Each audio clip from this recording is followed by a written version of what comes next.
بسم الله الرحمن الرحیم. السلام علیکم ورحمت الله وبرکاته.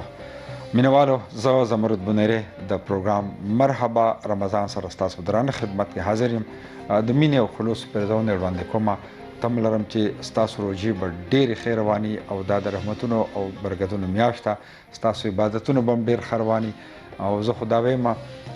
بلکې زموږ د خیبر ټلویزیون منیجمنټ دا وایي چې په عرب ملکونو کې روژه چې ده دا خلک سلیبریټ کوي، مانځي، ځکه چې دا خلکو ته خوشحالېږي. دلته که تاسو یې ګورئ، دا اوس زه تللی یم سعودي عربیا ته، نو که سعودي عربیا کې تاسو ګورئ دا تیزه دا خلک خوشحالېږي چې روژه راځي نو خوشحالېږي. جوماتونه یې ښایسته کړي، بلډینګونه یې ښایسته کړي، په روډونو یې لایټونه لګولي، ځکه چې دا د رحمتونو د برکتونو میاشت ده او خوشقسمته دی هغه سړی چې په هغه باندې خدای پاک دا میاشت راوستېدله، هغه ژوندي او دا میاشت د هغوی په ژوند کې راشي. نو ډېره ښه روانه ده. بل موسم ډیر زیات ښه دی، الله پاک د طرف نه خلکو ته اسانه کوي. نو موسم که تاسو اگر پاکستان کې بارانونه کیږي، موسم ښه دی. دلته هم ډیر زیات الحمدلله موسم ښه دی. نو زما یقین دی چې د روژې میاشت او بیا د آخري اشره روانه ده، نو تاسو به خپل چې کوم عبادت دی هغه به کوئ. یوازې روژه نیول نه، د دې کې د غریبانو خیال ساتل وي، د دې سره سره منځونو اهتمام کول، د تراویح اهتمام کول، بیا قیام اللیل هم شروع دی. نو دا زموږ ستاسو خوش قسمتي ده چې الله پاک موږ ته دا میاشت راکړې ده او قیام اللیل هم روان دی. نو زه تمه لرم چې تاسو به د دې میاشتې د رحمتونو برکتونو نه فایدې ترلاسه کوئ. کتونکو د جمعې ورځ تاسو ته پته چې په دې باندې موږ عالمان ستاسو په وړاندې راولو او هغوی د روژې اهمیت سره خبرې اترې کوي. نو زموږ سره نن دوه میلمانه دي، ډېر ښه عالمان دي، هغوی ته موږ بلنه ورکړې ده. دوه نعتخوان دي ماشومان، خو چونکې یو عالم هغه دوه نعتخوان چې دي هغه را روان دي لږ په ټریفک کې په صاف شو، نو اوس به راورسي. خو زموږ یو دروند میلمه چې دی مولانا رحیم الله صاحب، هغوی را رسېدلي دي. مولوي صاحب تاسو ته په خیر راغلی او مجید په خیر راغلی. ډېره مهرباني. تاسو ښه یې؟ ټیک ټاک. ډېر شکر دی د الله احسان کړی. روژه ښه روانه ده؟ الحمدلله ډېره خوندوره. نو ستاسو ډېره مننه کوو چې تاسو راغلی او زموږ د دې پروګرام په ذریعه باندې زموږ ډېرو کتونکو ته د روژې د اهمیت حوالې سره بیا آخري اشره هم روانه ده، په دې حوالې سره به معلومات ورکړو. نو ډېر خوشحاله شو چې تاسو دلته راغلي. جزاکالله، قدرمن. زه مولوي صاحب یو میسج ورکوم، د هغې نه بعد تاسو طرف ته راځم. کتونکو دپاره یو میسج دی. کتونکو، د پولیو مهم روان دی په پاکستان کې او موږ بار بار دا خپلو کتونکو ته وایي، خاص کر پښتنو وروڼو خویندو ته چې کله د پولیو کمپین رواني، زموږ ستاسو کور ته، زموږ درشل ته، زموږ کوڅې ته د پولیو ورکرز راځي او هغه زموږ ستاسو بچو ته د پولیو یو دوه قطرې ورکوي. په دې غرض ورکوي چې د پولیو د وایرس چې دی دا لاعلاجه دی. خدای مکه چې په کوم ماشوم باندې د پولیو وایرس راغلی دی نو دا تر ټول عمر دپاره هغه معذور دی، ځکه چې د هغې علاج نشته دی. خو د پولیو د دغې وایرس ته د خطرناک مرض واحد علت چې دی هغه الله پاک چې پیدا کړی هغه د پولیو قطرې دي. نو که موږ او تاسو خپلو ماشومانو له د پولیو دا قطرې ورکړو، ځکه چې د 14 یعنې د پرونۍ نیټې نه، د 14 نیټې نه د 18 پورې، یعنې د 13 اپریل نه د 18 اپریل پورې کلی په کلی، کوڅه په کوڅه زموږ ستاسو دروازې ته د پولیو ورکرز راځي او هغوی زموږ ستاسو بچو ته د پولیو قطرې ورکوي. نو راځئ چې موږ د هغوی سره مرسته وکړو، بلکې د هغوی سره نه، د خپلو بچو سره مرسته ده چې موږ خپلو بچو ته د پولیو قطرې ورکړو او د مستقل معذورۍ نه الله پاک هغوی بچ کړي. کتونکو، تاسو به کتلي چېرته چې لوبې کېږي ګراونډونه، نو یو ماشوم ته به یو کس تاسو داسې لیدلی چې په سایډ باندې به ناست وي، هغه به لوبې نشي کولی. هغه څوک وي؟ هغه د پولیو نه چې کوم مریض وي، نو هغه که ډېر غواړي چې زه کرکټ وکړم، زه مختلف لوبې وکړم، خو هغه کولی نشي. نو تاسو به په خپل کلي، په خپل محله کې، په خپل علاقه کې هغه متاثره مریضان د پولیو متاثره لیدلي، کوم چې د پولیو نه متاثره شوي معذوری خپې کار نه کوي، نو تاسو به کتئ چې هغه څومره افسوس کوي چې هغه د ژوند روزمره ژوند چې هغه ته مشکلي. کوم ماشومان چې د پولیو مریضان دي نو هغه که لوبه نور واړه لوبې کوي، دی ورته ګوري نو دی ورته تر سیږي خو څه کولی نه شي. نو راځئ چې موږ او تاسو رونه خویندې ټول دا فیصله وکړو چې موږ به د دې خطرناک مرض خلاف یو جهاد کوو. جهاد دا دی چې خپلو بچو له به د پولیو دا 2 قطرې ورکوو چې دا مرض زموږ د ملک نه په مستقله توګه باندې ورک شي، ختم شي. ها، مولوي صاحب پروګرام شروع کوو. څنګه ما دا میسج ورکړو نو که تاسو ته به پته پوره، لکه زه به د دې ځای ویم مولوي صاحب، لکه دلته کې هسپتال ته دلته کور ته نه راځي خو هسپتال ته ماشومان وړي او د پولیو قطرې ورته ورکوي بلکې د دې ځای ګورنمنټ دا لازمي کړی چې هغه ماشوم ته په سکول کې به اډمیشن نه ملوي چاته چې د پولیو قطرې نه ورکړي د هغوی سره د پولیو کارډ نه وي که نه نو دی پوه دي په دې اهمیت دی لازمي کړی دی زموږ خلک لا په دې پوه نه دي زه یم چې تاسو هم لږ زموږ د کتونکو ته معلومات په دې دغه باندې یو میسج ورکړئ نه ښه وي بسم الله الرحمن الرحیم نحمده ونصلي ونسلم على رسوله الكريم اما بعد ټول اول زمرد منیری صاحب تاسو ټیم ته زه دا ټول ډیر شکریا ادا کوم نیوز چینل ډیره مننه چې تاسو په دې اهمه موقع باندې موږ له چې کوم دی د دعوت راکو او د خپلو خیاراتو ته اظهار موقع هم راکړله الله تاسو جزای خیر درکړي آمین خیبر نیوز د پښتو په سیمه کې چېرته چې پښتانه آباد دي افغانستان دی پاکستان دی د دنیا په ګوټ پټ کې دا یو ډیر ممتاز او ډیر مشهور او ډیر معتبر او معتمد چینل دی د دې نه ډېر ښه خبرونه چلیږي او پښتانه د هغې نه خبرېږي کومه خبره چې تاسو د پولیو په حوالې سره وکړل نو یقینا زه به دا ووایم چې دا زموږ یو المیه ده په بل ځای کې د پولیو ریشو دومره نشته دی د پولیو د متاثرینو کومه چې په پښتون بیلټ کې ده هغه زموږ پاکستان پښتون علاقه ده یا افغانستان دی یا کراچۍ ده او په دې حواله سره چونکې دا د انسان د صحت یو مسله ده او د فقهاو په دې خبر باندې اتفاق دی چې رای د مبتلا به معتبري یعنی کم سړی چې د کم فن ماهر نو په هغه فن په حواله سره چې یو مسله یو معامله راځي نو د هغه فن د ماهرینو رای پای کې معتبر قابل تقلید وي شیخ الاسلام حضرت مولانا مفتی محمد تقی عثماني صاحب دامت برکاتهم العالیه چې د عالم اسلام یو ډېر لوی معتبر علمی شخصیت دی هغې په خپله په دې حواله فتوا ورکړې ده چې د انسان د صحت لپاره د حفظ د ما تقدمه په بنیاد باندې چې کله انسان پیدا شي د بچپن دوري د ماشومي نو وروسته دته مختلف امراض راځي د جسم ته د صحت دغه نه خرابېږي د په صحت باندې هغه بیماری اثر انداز کیږي لکه فالج شو دغه مختلف امراض دي د لپاره د پولیو چې دي دا ډیر لازمي دي دا ضروری دي او انسان د لپاره د مسلمان د لپاره د خپل صحت خیال ساتل د فرض عین دي چې د صحت تندرست وي د په جسم برابر وي د عبادت هم کوي د انسانیت د خیر ښېګړې کارونه هم وکړي او دی به د الله تعالی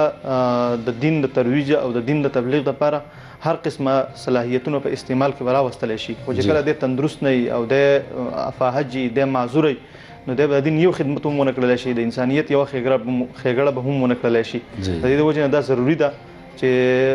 موږ ټول مسلمانان او ټول پښتانه د دې خبرې ضروري خیال او لحاظ وساتو چې بر وخت دغه پولیو قطرې چې د خپلو ماشومانو ته هغه وکړو په ټایم باندې چې زموږ ماشومان د مختلفو بیمارونو په حفاظت کې پاتې شي ډېره مننه مولوي صاحب ډېره مننه تاسو ډېره ښکلې خبره وکړله ځکه چې دا د ټولو زموږ د لکه د عالمانو د عامو پوهانو د هغوی ذمهواري جوړېږي چې خلکو ته دا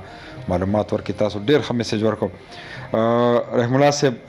رمضان میاشت اخري عشره روانه ده زما خیال نن درېشتمه روژه ده نو لږ په د اخري عشره به خبرې کوو خو زه هم که مجموعي طور د دې رمضان په اهمیت هم تاسو لږ رڼا واچوئ نو به ډېره زیاته ښیي رمضان المبارک چې قرآن کریم کې الله جل جلاله د رمضان مبارک تعارف کړی دی فرمایلی چې شهر رمضان الذي انزل فيه القرآن هدى للناس وبينات من الهدى والفرقان رمضان مبارک هغه مبارکه میاشت ده چې په دې کې قرآن کریم نزول شوی دی او قرآن کریم هغه بابرکت او عظیم کتاب دی چې په ټوله دنیا کې نه چېرته اول او نه چېرته وروستو د دې مساوي کتاب راغلی دی او دومره عظیم المرتبت او عظیم الشان کلام چېرته په دنیا کې د دې نظیر نشته دی نو الله جل جلاله چې د رمضان مبارک تعارف کوي نو په دې اعتبار سره کوي چې قرآن کریم پکې نازل شوی دی نو قرآن کریم او د رمضان د یو بل سره یو خاص تعلق دی یو خاص چې د یو بل سره په منځ کې نسبت دی او د قرآن کریم الله تعالی د نزول مقصد چې فرمایي نو چې الله جل جلاله فرمایي چې قرآن کریم نازل کړی دی د دې لپاره چې تاسو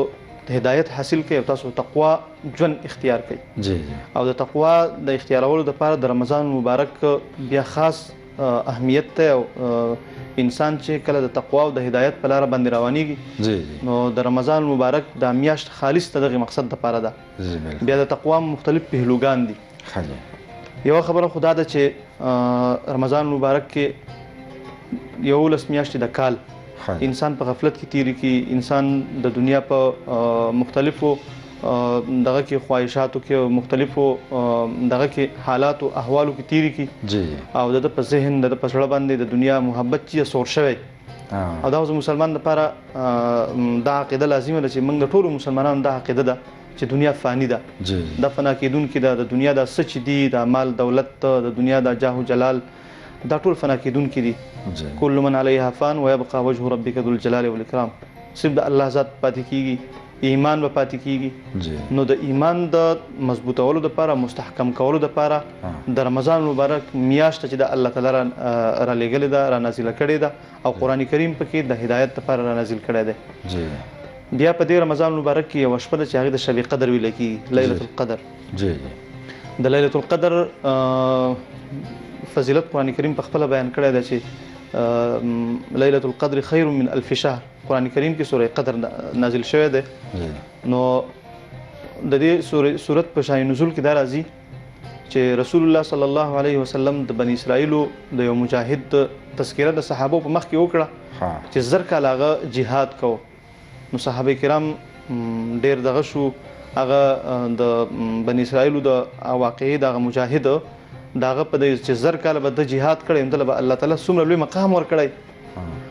نو په دې باندې هغه ته لږ رشک راغی نو پیغمبر صلی الله علیه وسلم باندې فورا د صورت نازل شو چې دې امت لپاره الله تعالی یو خاص تحفه را لېږلې ده شب قدر چې ليله القدر دغه د یوې شپې عبادت د زرو میاشتو د عبادت نه بهتر او افضل له او هغه شب قدر هغه ليله القدر دغه زیات تلاش په د اخیرانو لسو ورځو کې کیږي نو د دې وجه نه د اخیرانو لسو ورځې چې د ډیر زیات د اهمیت حامل دي چې په دې کې هغه شب قدر موندل شي نو د دې وجه نه په دې کې همیشه د امت په تعامل پاتې شوی دی چې بزرگان اولیاء الله صوفیاء کرام علما کرام عام مسلمانان د اخیر عشره د عبادت لپاره ځان وقف کی او د اعتکاف ته کې بیا کینی اعتکاف خالص چې د دنیا سره تعلق خپل کټ کی دنیا سره خپل رابطه کټ کی خالص د الله سره خپل رابطه تعلق قائم کی دغه لپاره چې شب قدر د شپه هم په اخیرانو لس شپو کې راشي او عبادت هم کم چې د عبادت حق دغه ادا کړی شي ځکه رمضان مبارک کې درې عشرې دي اولنۍ عشره چې د دغه د مغفرت ته دویمه عشره د رحمت ته اخیره عشره چې د هغه د جهنم نه د نجات ته او د عبادت ته نو په دې عشره کې چې کم خلک هغه صحیح طریقې سره عبادت وکړي نو د جهنم نه متخلاصه او نجات حاصلېږي او رسول الله صلی الله علیه وسلم هغه مشهور واقعه ده چې حضرت جبرئیل علیه السلام تشریف راوړو او نبی کریم صلی الله علیه وسلم د منبر په اوله پړوي خپکه خو د امین وي بیا په دویمه پړوي خپکه خو د بیا امین وي بیا په درېمه پړوي خپکه خو د بیا امین وي صحابه کرامو عرض وکړي د الله رسول تاسو د یو ناشنا عمل وکړو د معمول خلاف پیغمبر صلی الله علیه وسلم فرمایل چې حضرت جبرئیل علیه السلام تشریف راوړو حضرت جبرئیل علیه السلام خیره کولې دا درې خیره کړې په دې موقع باندې خو یو خیره پکې دا هم ده چې الله جل جلاله دې هغه سړی هلاک کی چې رمضان مبارک میاشت په د باندې تیر شي د مغفرت ونشي نو د دې وجه نه رمضان مبارک میاشت د مغفرت ته د الله نه د بخښنې ده خو یاد ساتل الله غواړي چې رمضان مبارک مقاصد ډیر دي خو یو اهم مقصد دا هم دی د رمضان مبارک چې په د باندې الله جل جلاله دا روزه فرض کړې ده چې په دې روزه کې د خپل لوګي احساس وکړي د رمضان مبارک په احادیثو کې ډیر شی نمونه ذکر دي مولوی صاحب د یو بریک وخت شوی ماته اشاره کې د مخلمه د خبر یاد ساتي ډیر ښه خبر دی زین به کنټینیو کوټی شي مینوالو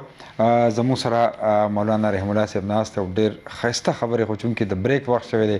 نو یو د میلزو زمو سره اوسه ډیر زر واپس راځو حقیقتن کو یو ځل بیا هر کله به مده ولان نشان د مینا رستو پروګرام تاسو غره مرحبا رمضان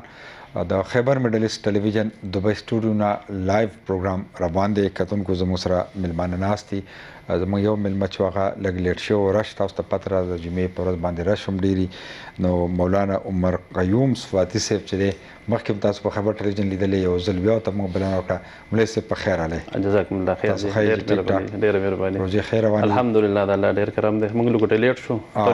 خیر ستاسو کلی لرې وکړه او جی راس الهمه وکړه جی جی جی د مولوي صاحب کلی نږدې و شارجه وه او د ما د کلیوالو زه هم د شارجې کلي کې وکړې دوی هم پاتې کېږي ستاسو کلی لږ لرې و جی جی نو خیر دی څه خبره نه او ډېر ده شکر دی بیا هم راورسېدې تاسو ته نو ډېر خوشحاله شو. قدرمن شئ جی. او اوس په زه د محمد سعد عمر ته په خیر علي ویم بچې په خیر علي ښه تاسو ټیک ټاک او دا اوس کتونکو ته ویم که نه ځکه چې احمد عمر چې دی دی خو په خیر علي ته ښایي ټیک ټاک نو تېر کال هم ته په پروګرام کې راغلی بیا خلکو به تپوسونه کول چې دا دومره ښایسته ماشومه ښایسته تلاوت یې وکړو که نه نو مې ما سره خو د هغه نمبر نشته زه اوس چېرته به ګورو ای د خدای پاک بیا راوستې نو اوس ته سټارې بیا به خلک تا ته په سکول کې وایي چې یاره احمد عمر ما ته اټوګراف راکایه ته بیا اټوګراف ورکایې ښایي ته ټیک ټاک ما ته به نعت هم وایي تلاوت به هم راته وایي که نه ټیک ته نعت به راته عربي کې ووایي ویلی شي که نه ښه او محمد سعد عمر ته به هم راته انشاءالله تلاوت به هم کوې او نعت به هم وایي یاره زینب ته په څوم کې سبق وایي شپږم کې په راس الخیمه کې که نه نو کتونکو دا د مولانا عمر قیوم صفاتي صاحب بچي دي دا ګلونه ماشومان او مطلب دا دی چې دواړه باندې هغه علم هم کوي نعتونه مو تلاوت مو او ماشاءالله الله دې څنګه چې مولوي صاحب دا کوي نه الله دې ټولو خلکو ته موږ ته هم همت راکړي چې خپل بچي هم دغه شان هغوی ته دیني علم هم ورکړو. نو مولانا عمر قیوم صفاتي صاحب خبره اترې خو مولوي صاحب وکړلې دغه خو ما یې کې لږ تاسو هم د روژې په اهمیت باندې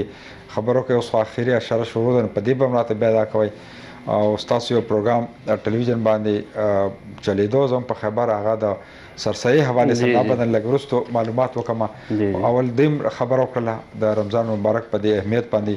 یو به زه مختصر دا وایم چې زیاته پته او تاسو خو څومره چې زما دلته وخو شو نو د دې ځای دا عرب چې دی ډېر خوشحالېږي روژې ته چې روژه راځي ډېر زیات خوشحاله وي د جوماتونه هم ښایسته کړي د بلډینګونه هم ښایسته کړي لایټونه پرې لګېدلي بیا زموږ ستاسو چې کم د خارجه خلک ته دم خوشحالېږي ځکه چې دلته هغه عبادتونه په صحیح طریقه باندې لکه اوس دا قیام اللیل دی جوماتونو کې ښه د جمع سره خلک دا کوي که نه زموږ په ملک کې خو هغه تهجد هم ډېر کم خلک چې هغه کوي او دلته ماشاءالله قیام اللیل هم کېږي تراویح ما جومات کې یو ساعت د زنانه وځي بل خو نارینه زنانه هم لکه هغه په جمع سره تراویح وکړي که نه نو ډېر ښه اهتمام نو لږ راته د روژې حوالې سره د اهمیت باندې لږ رڼا واچوم دا به ډېره ښه روژه مبارکه خو زمرد صاحب ډېر د برکتونو د رحمتونو میاشت ده او باید چې د روژې ډېر اهتمام وکړی شي. جناب نبی کریم صلی الله علیه وسلم د روژې په باره کې فرمایي چې د روژې اولنۍ عشره دا د رحمت ده او دویمه عشره دا د مغفرت ده او دریمه عشره دا د جهنم نه د خلاصي ده او د روژې نه مخکې رسول الله صلی الله علیه وسلم به وفرمایل یا باغی الخیر اقبل و یا باغی الشر ادبر ای د نیکۍ طلبګاره مخ په وړاندې لاړ شه مخ په وړاندې لاړ شه او ای د شر طلبګاره بس کا دا د یو نصیحت په توګه باندې او نبی کریم صلی الله علیه وسلم د روژې د اهمیت په باره کې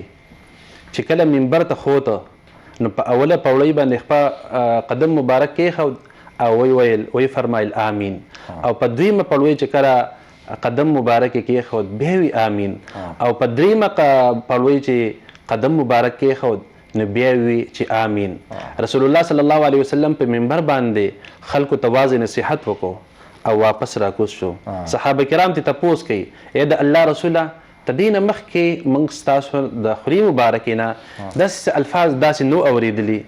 دا څه چلو څنګه نو رسول الله صلی الله علیه وسلم ته وفرمایل چې جبریل علیه السلام راغی او هغه وفرمایل چې هلاک دي شي هغه څوک چې په هغه باندې د رمضان مبارک میاشت راشي او داغه مغفرت ونه شي نو دا کس ته هلاک شي او په هغه خیرو باندې رسول الله صلی الله علیه وسلم آمین وي یعنی تدین د روجي اهمیت معلومیږي چې دې پکې داسې عبادت ونه کې د الله سره داسې جوړه رانولي چې تد پکې مغفرت ون نشي نو دا سړی د هلاک شي نو کم یو کس کم یو مسلمان چې په روجه کې د عبادت سستی کوي او د روجي د اهمیت خیال نه ساتي او تدې د وجه نه تد مغفرت ونه شي نو ګوره جبرئیل علیه السلام خیری کړي دي او په هغه خیرو باندې رسول الله صلی الله علیه وسلم آمین ویلی دی پکار ده چې په روژه کې منګه داسې عبادت وکړو چې هغه ځان ستړی کړو کوشش وکړو او رسول الله صلی الله علیه وسلم به د دې دپاره دعا کوله یا الله ما روژې ته ورسې او فرمایي چې رسول الله صلی الله علیه وسلم په روژه کې ډیر زیات عبادت کو په نسبت د غیر رمضان او خاص کر په اخر عشره کې به ملا وتړله عائشہ رضی الله تعالی عنها فرمایي چې رسول الله صلی الله علیه وسلم په اخر عشره کې موږ چې ورته پښتو کې وایي کنه ملا به وتړل عبادت ته په عبادت کې به زیاتوالی راوسه او به د دویم امین وی جبرئیل علیه السلام وفرمایل چې هلاک دي شي هغه څوک چې ستاسو نوم مبارک واوري او په تاسو باندې صلی الله علیه وسلم درود ونه وایي نو هغه دی هلاک شي رسول الله صلی الله علیه وسلم په هغه باندې آمین وي رسول الله صلی الله علیه وسلم د خپل امت سره ډیره زیاته مینه وه او د امت دپاره یې ډیر غمونه جړلي دي او نو کوم مسلمان چې د رسول الله صلی الله علیه وسلم نوم مبارک واوري نو هغه که په هر ځای کې صلی الله علیه وسلم هغه ویل پکار دي او دریم آمین چې دی نو هغې د څه د وجې نه ووي او جبرئیل علیه السلام وفرمایل چې هلاک دي شي هغه څوک چې د چا مور او پلار یا په دې مور او پلار کې یو د بوډاوالي په حالت کې دته راشي او ژوندي او دې ته د مور او پلار دومره عبادت دومره خدمت ونه کړي چې دې ته د خدمت په وجه باندې جنت ته لاړ شي نو دا کس ته هلاک شي موږ پښتنو کې ډېر کمی دی ډېر کمی را پکې دی او پکار ده چې د چا مور او پلار ژوندي دا غنیمت دی یا په دې دوانو کې یو ژوند دی نو د هغو ډېر زیات خدمت پکار دی او چې کوم وفات شوي دي الله دې د هغو مغفرت نصیب کړي خو د هغو دپاره دی په دې رمضان مبارک کې هم خپله ملا وتړي او دعاګانې دې ورته کوي ختمونه دې ورته کوي دا د مور او پلار سره یو مینه محبت دی او رسول الله صلی الله علیه وسلم باندې درود ویل نبی علیه السلام د خپل امت سره داسې مینه وه چې عایشه رضی الله تعالی عنها ورته عرض وکړو یا د الله رسوله ما ته دعا وکړه نو رسول الله صلی الله علیه وسلم وفرمایل یا الله د عایشې مخکینی او رستونی ټول ګناهونه معاف کړي نو عایشه رضی الله تعالی عنها ډېره زیاته خوشحاله شوه او په کور کې په خندا ګرځېده نو رسول الله صلی الله علیه وسلم پوه شو وی عایشه ولې دومره خوشحاله یې وی یا د الله رسوله زه به ولې نه یم خوشحاله چې د دوانو جهانو سردار جناب محمد رسول الله ستاسو مونږ هستي هغه ما ته دعا وکړه نبی علیه السلام په ژړا شو وی عایشه زما د په خپل رب باندې قسم یې زه دا دعا خپل هر امتي ته د ورځې 80 ځله کومه یعنې د نبي علیه السلام سره د خپل امت دومره فکر او رغم نو پکار ده چې موږ په رسول الله صلی الله علیه وسلم باندې درود وایو او د رمضان المبارک انتهایی اهتمام کو غفلت به نه کو په دې کې چې که موږ غفلت وکړو نو د جبرئیل علیه السلام د خیرو د نبي علیه السلام د خیرو تحت به موږ راشو موږ له پکار دي چې مونځ 5 وخته هغه د جمع سره کوو او د قرآن کریم تلاوت موږ کوو قیام اللیل هغه کوو او تاسو ووایئ چې په دې عرب ممالکو کې خاص کر جماعتونه ښکلي شوي په نسبت زموږ د دې علاقو او خلک ورته ډېر زیات خوشحاله د شپې په 1 بجې به تور روانې په هر جماعت کې به سپیکر کې هغه تهجد کېږي قیام اللیل به کېږي یقینا چې دا د دې خلکو ډېره زیاته خوش قسمتي ده او په دې خلکو باندې د الله رحم دی او دا خو عرب دي او په عربي زبان دی ته دیو نو دیو په هغې معنی او ترجمه باندې پوهېږي. زمونږ په ملک کې زه به د خپل په دې ستاسو په دې چینل په دې واسطه باندې عوامو ته هم یو اپیل وکم د خپلو علاقو خلکو ته او د خپل علماء کرامو ته او خپل قاریانو صاحبانو ته به هم زه یو درخواست وکم.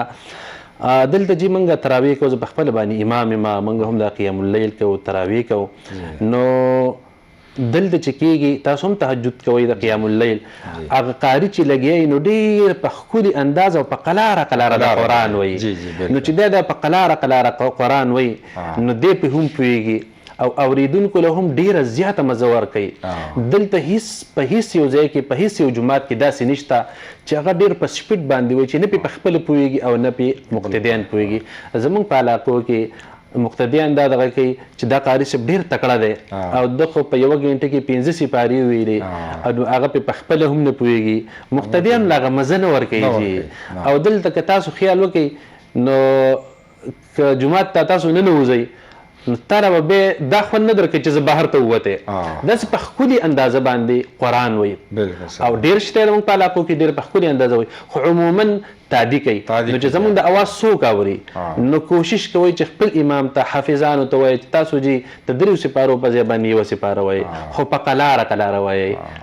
نو موږ پې به هم پوهېږو او دا خلک پې به هم پوهېږي، دا قاري صاحب به په خپله هم پوهېږي. دلته ته دې څیزونو ډېر زیات غټ اهتمام دی، که هغه باچا دی که هغه عوام دی، د روژې ډېر زیات اهمیت کوي. الله تبارک وتعالی دې موږ له ټولو توفیق راکړي چې د روژې مبارکې د رحمتونو نه برکتونو نه موږ محروم نه شو او په دې کې دومره عبادت موږ وکړو چې موږ خپل الله راضي کو او د الله سره موږ جوړه راولو. ډېر ډېر ښه. بالکل په خپله زه ګورم د زموږ پر خوا کې جومات نو 8 رکعته کوي او د مانځه سره او د 8 رکعته پوره ګنټه پې لګي. زموږ په وطن کې 20 رکعته چې کوي نو په 20 منټه 15 منټه کې او په تیز لګیایي که نه. نو هغه ستاسو خبره چې په پاکستان کې هغه نه پې هغه شاته معتدیان پټ شي نه پې قاري صاحب په خپله دغه او دوی ښه په مزه لګیایي او ډېر خوند کوي. ډېر خوند کوي. ډېر خوند کوي. ورتل القرآن ترتیلا په قرآن مجید کې دي. قرآن مجید په ډېر ښکلي انداز او په ترتیل سره تاسو وایئ، په ترتیل سره تاسو وایئ. ما اوله څه کارې موږ په خپل جومات کې چې 20 رکعته تراویح کوو نو 20 رکعته څه ډېر کړل نو پس موږ شروع کړې نو موږ په خپل انداز کې ډېره په قلاره باندې وي، خو یو عربو ما ته وایي چې مولوي صاحب شیخ ته لوکوټې ته ډېره هم په قلاره باندې وایه. نو زه ډېر خوشحاله شوم او ډېر اریان شوم چې ګوره ورته زه خو ډېره په قلاره باندې ویم، خدای په دې قرآن مجید باندې پوهېږي نو چې نور هم په قلاره باندې دغه کوئ، نور هم په قلاره باندې وایي. نو الله تبارک وتعالی دې موږ له توفیق د ټولو اورېدونکو له راکړي چې د قرآن مجید تلاوت خاص کر ځکه چې قرآن مجید په دې روژه کې نازل شوی دی. جی قرآن مجید شهر رمضان الذي انزل فيه القرآن، په دې کې دا قرآن مجید نازل شوی دی. د روژې او د قرآن کریم یو نسبت دی او رسول الله صلی الله علیه وسلم به په روژه کې هره شپه راتله او د جناب رسول الله صلی الله علیه وسلم سره به قرآن کریم واړو، دور به یې کوو. نو د قرآن مجید یو اهمیت دی، د روژې او د دې یو نسبت دی. رسول الله صلی الله علیه وسلم به په دې کې ډېر زیات اهتمام کوو. نو موږ له پکار دی چې د قرآن مجید تلاوت په دې کې ډېر زیات وکړو. او رسول الله صلی الله علیه وسلم د رمضان مبارک متعلق فرمای من قام رمضان ایمانا واحتسابا غفر له ما تقدم من ذنبه. چا چې په روژه کې مونځ وکړو، قیام اللیل وکړو، من قام رمضان ایمانا واحتسابا غفر له ما تقدم من ذنبه ومن قام رمضان ایمانا واحتسابا غفر له ما تقدم من ذنبه. چا چې په رمضان مبارک کې روژې ونیوي د ایمان په حالت کې او د ثواب په نیت باندې الله تبارک وتعالی مخکینی ټول ګناهونه معاف کړي، او چا چې قیام وکړو د ایمان په حالت کې د ثواب په نیت باندې نو ته دغې قیام اللیل ته دغې منځونو د وجې نه الله تبارک وتعالی ته د مخکینی ټول ګناهونه هغه معاف کړي. او دا خو چونکې آخري عشره ده جي په دې کې ډېر زیات اهتمام پکار دی. رسول الله صلی الله علیه وسلم په دې کې هغه خپله عایشه رضی الله تعالی عنها روایت دی که نه چې ملا به یې وتړله او په عبادت کې به یې ته د 100 ورځو نه علاوه نور ډېر زیات اهتمام شروع کړو. او رسول الله صلی الله علیه وسلم تدې متعلق فرمایي چې تاسو په دې کې په دې اخري عشره کې لیلة القدر هم دی جی نو د لیلة القدر تاسو په دې اخري عشره کې هغه تلاش کې علما فرمایي چې بیا په اخري عشره کې بیا په دې 21مه او بیا 30مه 15مه 20مه او 9مه په دې کې بیا ډیر زیات اهتمام هغه پکار دی ځکه رسول الله صلی الله علیه وسلم تدې متعلق او قرآن کریم کې هم تدې دي چې خیر من 1000 شهر دا د 0 میاشتو د عبادت نه غوره شپه ده او رسول الله صلی الله علیه وسلم فرمایل چې فيه لیلة په دې کې داسې یوه شپه ده خیر من 1000 شهر چې هغه د 0 میاشتو د عبادت نه غوره ده من حرم فيها څوک چې د دې شپې نه محرومه شو نو هغه د ټول خیر نه هغه محرومه شو نو په دې شپو ورځو کې خو موږ له ډېر زیات اهتمام پکار دی او زه به عوامو ته دا یوه خبره وکړم خپلو د اورېدونکو ته چې هغه په کور کې هم ووایي او هر سړی د دننه نه دا عزم وکړي چې زه به د تلاوت سره د سحر لمونځ او د ماسخوتن لمونځ دا چې سړی په جمع کوي او د شپې یو 2 رکعاته کوي او خاص کر د دعا اهتمام دی هغه کوي او ته دې سره سره ته دې صلات التسبیح دی کوي جی نو چې صلات التسبیح کوي دا د الله سره یو نیاز و نیازي یو داسې دغه نو د صلات التسبیح طریقه به درته هم زه وښیم جي وایي ښیم اوسه او نو صلات التسبیح داسې دی چې ته دې ډېر لوی فضایل دي په دې ورځو کې چې دا موږ شروع کړو او هره شپه یې کوو نو انشاءالله لیلة القدر به موږ ته هغه نصیب کېږي چې په دې کې هره دعا هم قبلېږي او دعا داسې د خپل ځان دپاره دعاګانې د خپل علاقې لپاره دعاګانې د خپل بچو دپاره د هغوی د ښه د قسمت دپاره دعاګانې او داسې دعاګانې چې الله تبارک وتعالی موږ د هر قسم غم مصیبت پریشانونه وساتي او زمونږ په منځ کې الله پاک امن و امان راولي صلات التسبیح جی طریقې دا ده 4 رکعاته مونځ دی او 4 رکعاته مونځ د صلات التسبیح عام مونځ دی خو طریقې دا ده چې کله نیت وتړئ صلات التسبیح 4 رکعاته نو سبحانك اللهم وبحمدك وتبارك اسمك وتعالى جدك ولا اله غيرك چې کله دی الحمد شریف نه شروع کړي نو 15 کرته به سبحان الله والحمد لله ولا اله الا الله والله اکبر دا به 15 پیری وي بیا به فاتحه او یو سورت وي رکوع له بلانۍ تلې د رکوع نه مخکې به 10 پیری سبحان الله والحمد لله ولا اله الا الله والله اکبر دا به 10 پیری وي بیا به رکوع له جلال شي په رکوع کې سبحان ربي العظیم به ووایي د هغې نه بعد به دا 10 پیری وي او بیا چې کله راپورته شي سمع الله لمن حمیده نو په دې ولاړه به هم 10 پیری وي بیا چې کله سجدې له لاړ شي سبحان ربي الاعلى چې څومره پیری وي د هغې نه بعد به دا ووایي سبحان الله والحمد لله ولا اله الا الله والله اکبر د سجدې نه چې راپاسې ته یې دواړو سجدې په دې منځ کې هم به دا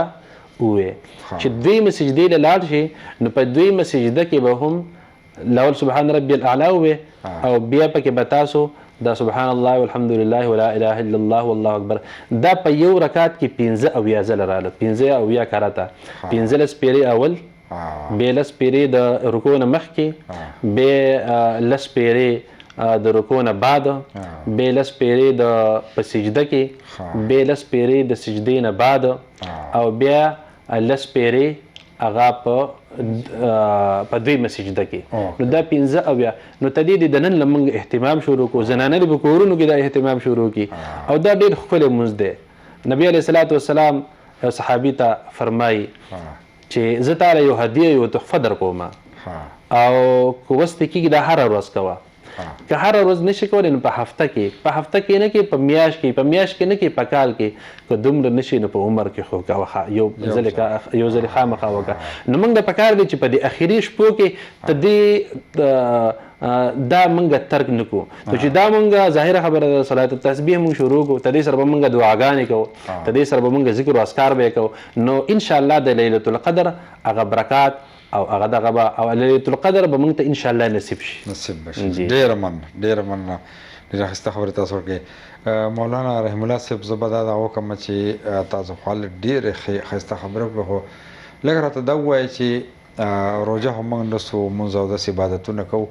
ولک په خوراک کې کوم د بل سړي خیال وساتو د یو غریب خیال وساتو یا یو داسې لکه زموږ ملک کې نن سبا که تاسو ګورئ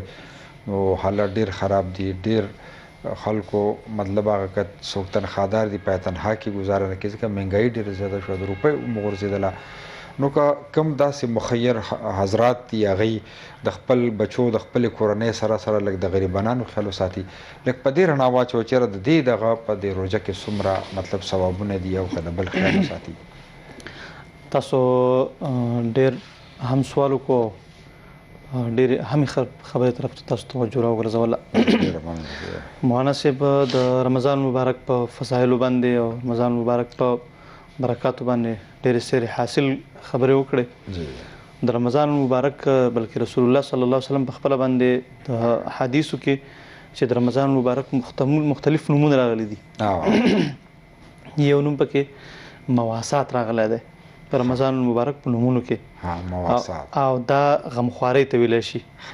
او د رمضان مبارک مقصد هم دا دی چې یو سړی ټوله ورځ لوږه تېره کړي نو دته د دې لوږې چې کوم تکلیف دی د دې احساس وشي. صحیح شو جي. نو د دې احساس وشي نو کوم چې هغه خلک چې هغه د افلاس او د فقر او د غربت ژوند تېروي او هغې ډېر زیات بې سهارې او د تنګ دستۍ ژوند تېروي او د هغو سره د خېټې د مړولو د هغو طاقت نه او طاقت نه لري،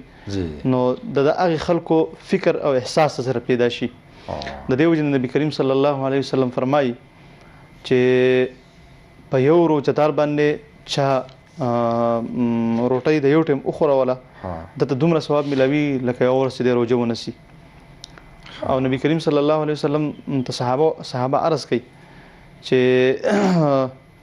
زمونږ اوس نه رسیږي د دې چې موږ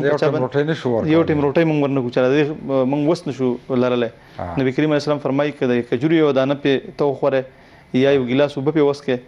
نو که یو ګیلاس اوبه پې وڅښې نو الله رب العالمین به حوض کوثر نه په تا باندې اوبه وڅښي. دومره لوی اجر او دومره لوی فضیلت بیان کړی دی. دا د دې مسلمانانو جذبات چې د دې جذبه په دې سره پیدا شي، په دې سره دا فکر پیدا شي، دا احساس پیدا شي. بیا ګورئ جي دا صدقه فطر به هر مسلمان باندې واجب کړې ده. صدقه فطر مقصد هم دغه دی چې رمضان مبارک میاشت تېره شي بیا د اختر خوشحالي را روانوي، نو د اختر په خوشحالو کې هغه یتیمانان، بې سهارې او تنګ دسته خلک هغه چې د فقر او افلاس ژوند تېروي د هغوی فکر ستا سره وي چې د هغو وس نه رسیږي د دې چې ځان له نوې جامې والي، نوې پیزار والي، خپلو بچو له والي او چرته چې کوم دی نو خوشحالي وکړي. نو په تا باندې شریعت دا لازم ګرځولې ده چې ته د خپل مال نه به تقریبا د پاکستان کې د هغې علماو حساب کړی دی چې د 2 کیلو د غنمو په مقدار باندې صدقه فطر وله ورکړي. نو پاکستان کې ډېر بد حالات دي، زموږ په ملک باندې معاشي بحران دی، مختلف بحرانونو سره زموږ ملک مخ دی او دغه چې کوم غریبه طبقه ده یا سپید پوش طبقه ده نو هغو د ډېرو سختو سره مخ دي او مهنګایي طوفان راغلی دی. نو لهذا په دې موخه باندې رمضان مبارک کې چې کوم مخیر حضرات دي، صاحب استطاعت خلک دی، صاحب ثروت خلک دی، نو هغې دي په دې دغه کې رمضان مبارک په دې مبارک ورځو کې د هغې غریبانانو، د هغې فقراو، عاجزانو، یتیمانانو، د کونډو، د هغې زنانو، د هغې خویندو میندو د هغو د پوره خیال او لحاظ وساتي. داسې خلک چې د خپل حیا د وجې نه او د خپل شرافت د وجې نه خپل فقر چاته نشي مخامخ کولی، خپل تکلیف چاته نشي مخامخ کولی. نو د دې خبرې د موږ انتظار نه کوو چې یاره موږ ته به څوک وینا وکړي او را به شي خپل تکلیف به موږ ته ووایي، موږ به د هغو سره څه خیر ښېګړه وکړو مخکې د دې نه چې هغو په خپله باندې د دې خبرې اظهار وکړي او په خپله باندې خپل تکلیف بیان کړي. هغو په خفیه طریقې باندې، په باعزت طریقې باندې د هغو حالات معلومول او د هغو سره په خفیه طریقې باندې چې د هغو عزت نفس پکې مجروح نشي او د هغو سره د خپل وس مطابق چې کوم دی نو دغه کول، مدد کول، تعاون کول او د هغو غمخواري کول. یقینا چې د رمضان مبارک په مقاصدو کې دا خبره شامله ده. او الله تعالی فرمایي یا ایها الذین آمنوا کتب علیکم الصیام کما کتب علی الذین من قبلکم لعلکم تتقون. روژه مې په تاسو باندې فرض کړې ده څنګه چې په سابقه امتونو باندې د روژه فرض ده لپاره دی چې تاسو تقوا اختیار کړئ جی نو تقوا صرف یوازې دا نه ده چې د سحر نه د ماښام پورې ته لوږه تېره کړي او خولې ته یې بوکا چولي او خوراک او څښاک نه ځان منع کړي بلکې څنګه چې مولوي صاحب مولانا صاحب وفرمایل چې څنګه چې د رمضان مبارک حق دی د عبادت او قشن د عبادت هم وکړي خو د رمضان مبارک حق دا هم دی چې په رمضان مبارک کې ته د خپلو بې سهارې خلکو د یتیمانانو د کونډو د عاجزانو فقیرانو درویشانو مسکینانو دغو هم چې کوم د خیال او لحاظ ساتي دغو د مشکلاتو نه ځان خبر کې دغو د سختو نه د پریشانو نه ځان خبر کې او پای کې بل چړ کر حصہ واخلي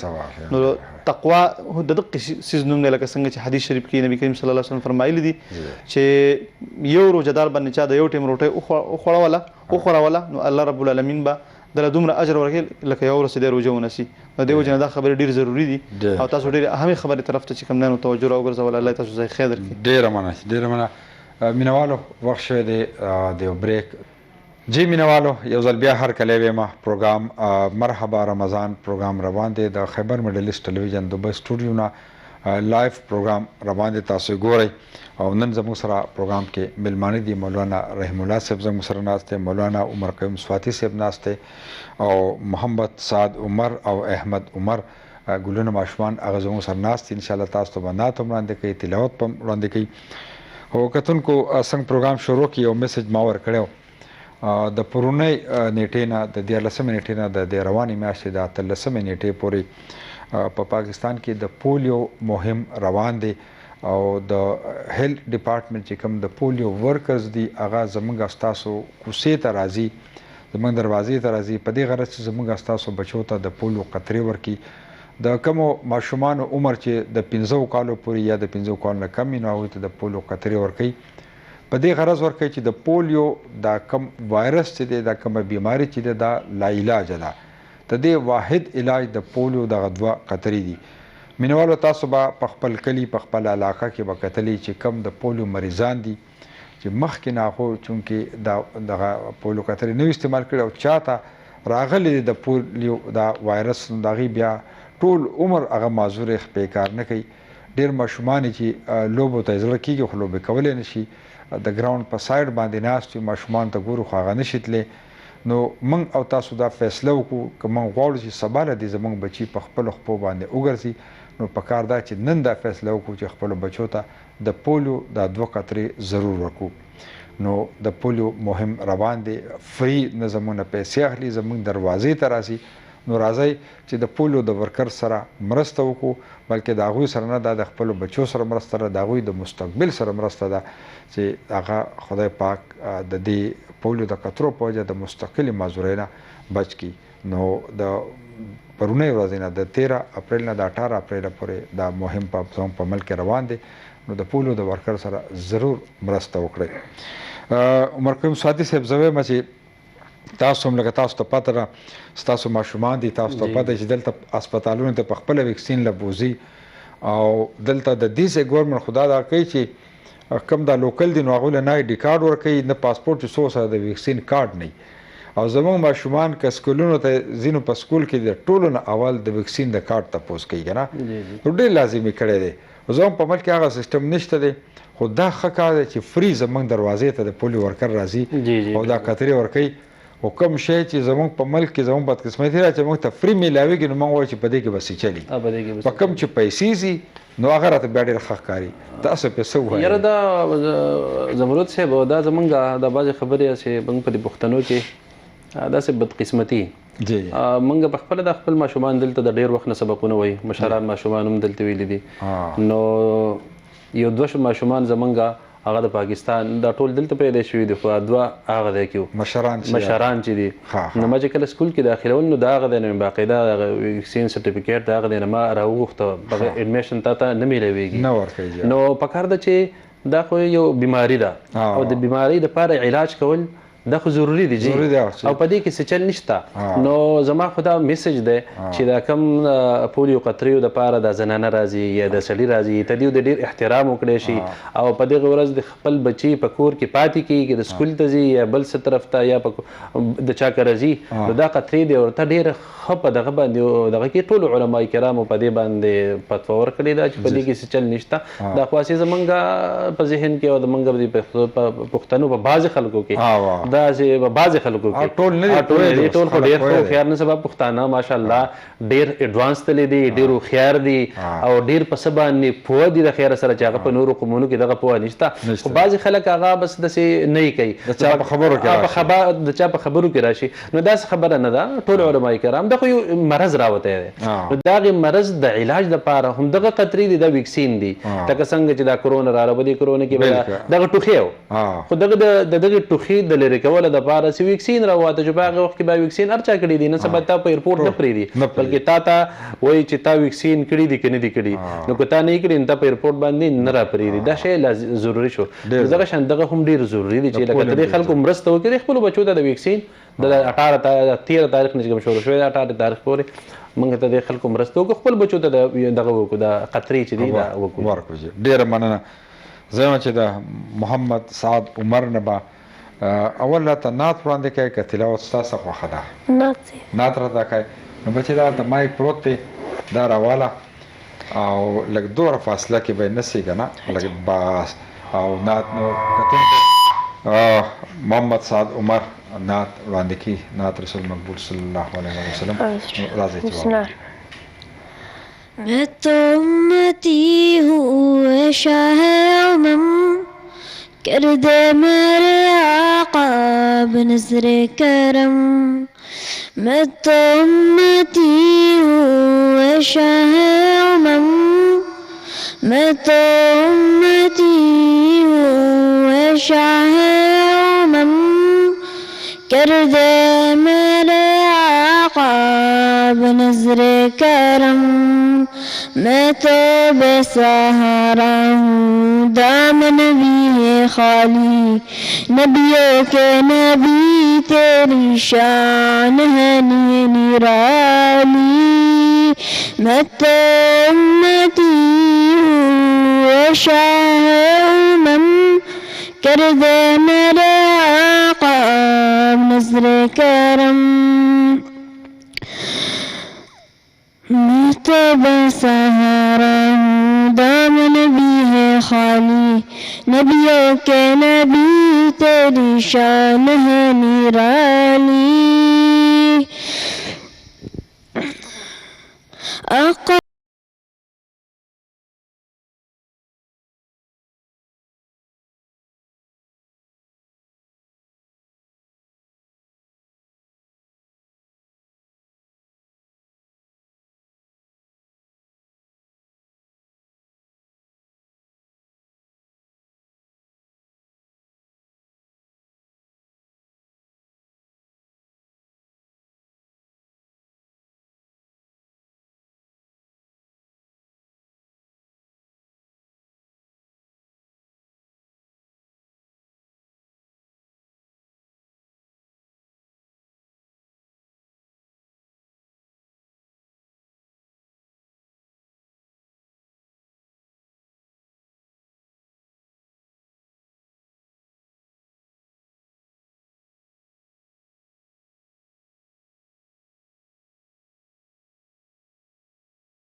ډېر ښه ماشاءالله ډېر ښایسته نعت ډېر ښایسته نعت وي نو احمد عمر ته به راته څه تلاوت به راته وکړې او که نه نعت به راته ووایې نعت راته ووایې عربي کې به راته ووایې که نه عربي کې ویلی شي که پښتو کې عربي او زاره به کرا ته وای ها مصطفى مصطفى منبع للصفا سيد الأنبياء مشعلهم في الوفا كان في عطفه اليتامى ديفا حن قلبي له فضى شوقا إليه ليس أرجو سوى شربة من يديه الصلاة عليه والسلام عليه للسماء ارتقى فأتى بالناقة وغدا وجهه نيرا مشرقا كان من عفوه حين حان اللقاء قال فلتذهبوا أنتم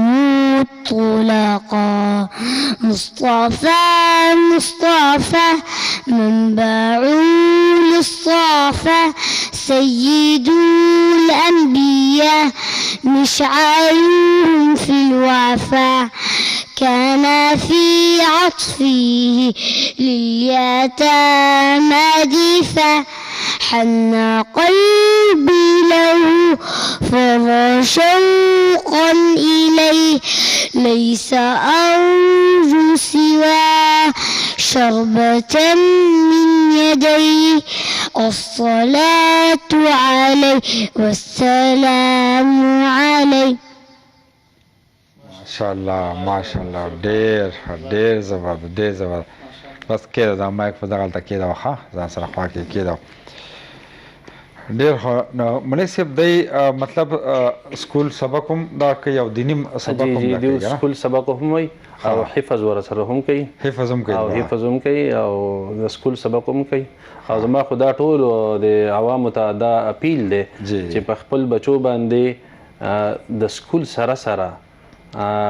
دینی علم حفظ په خامخا وکړي او د حفظ نه بعد علم په هم کوي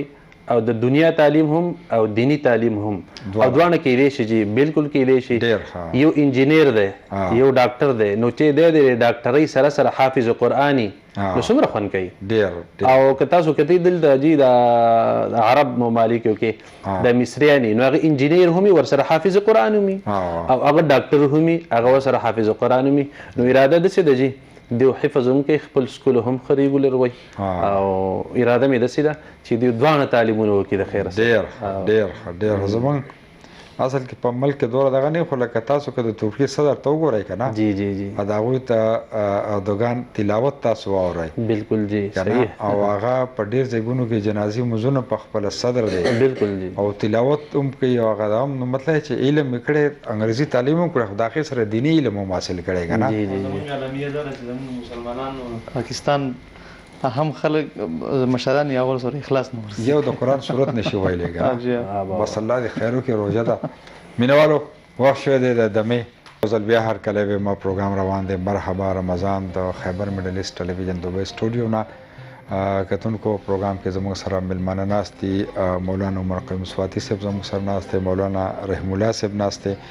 او د ګلونو ماشومان محمد سعد عمر او احمد عمر موږ سره ناست دي نعتونه هم تاسو ته وړاندې کړلو او زه وایم که ستاسو د دواړو اجازت وي که نه که تاسو دواړو خبرې ښه پوره وکړئ زه یم چې موږ د محمد سعد عمر نه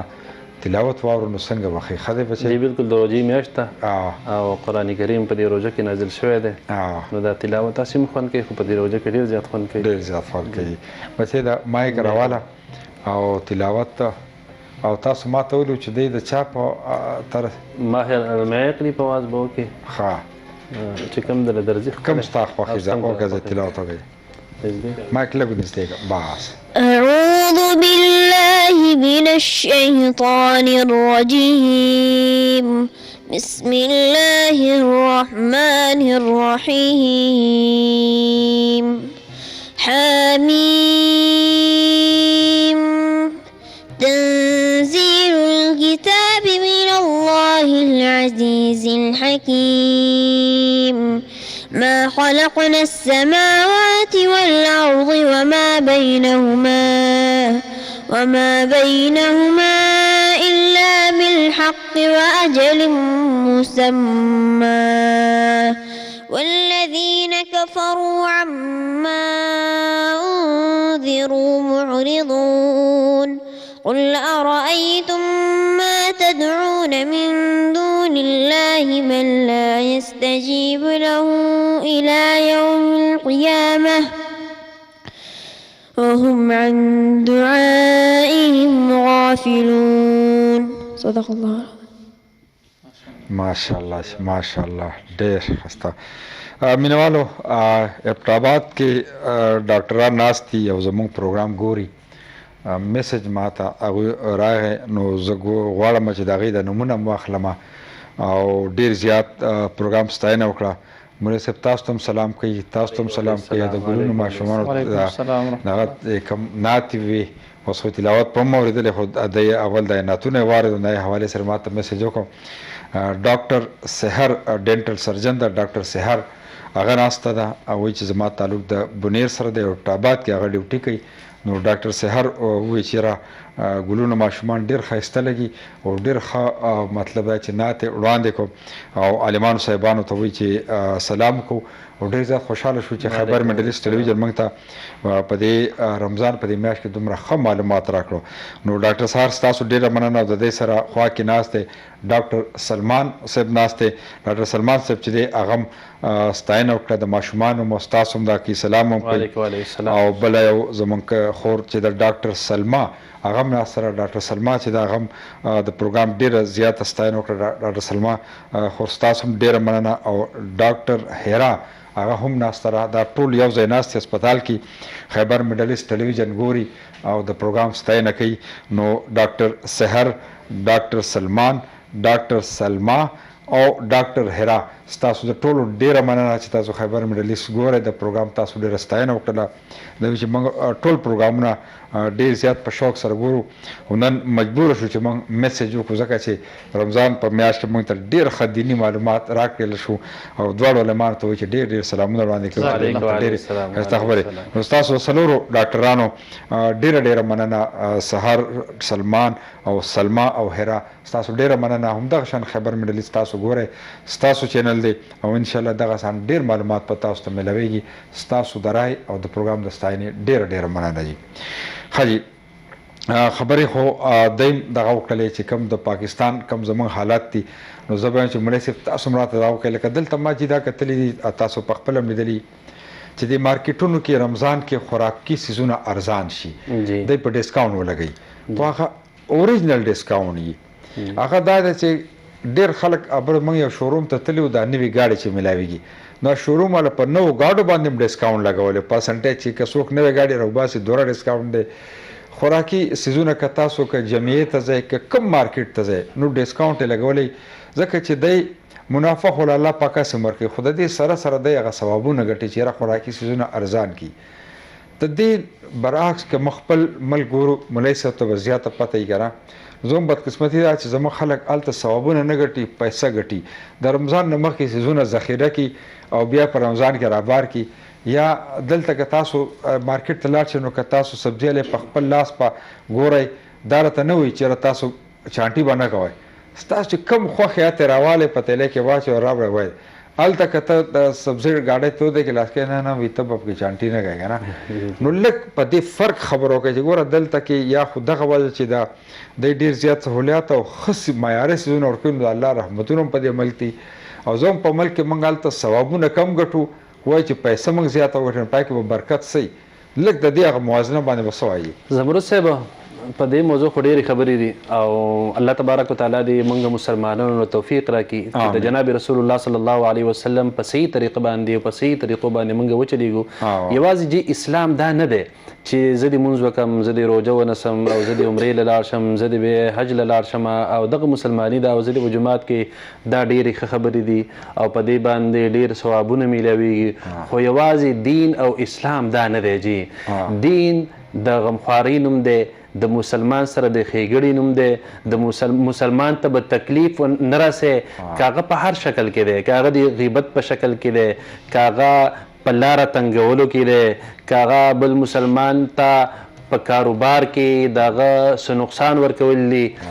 دین اسلام یو جامع مذهب دی. زمونږ لکه څنګه چې د نور عبادت دي دغه شان دا هم عبادت دی جي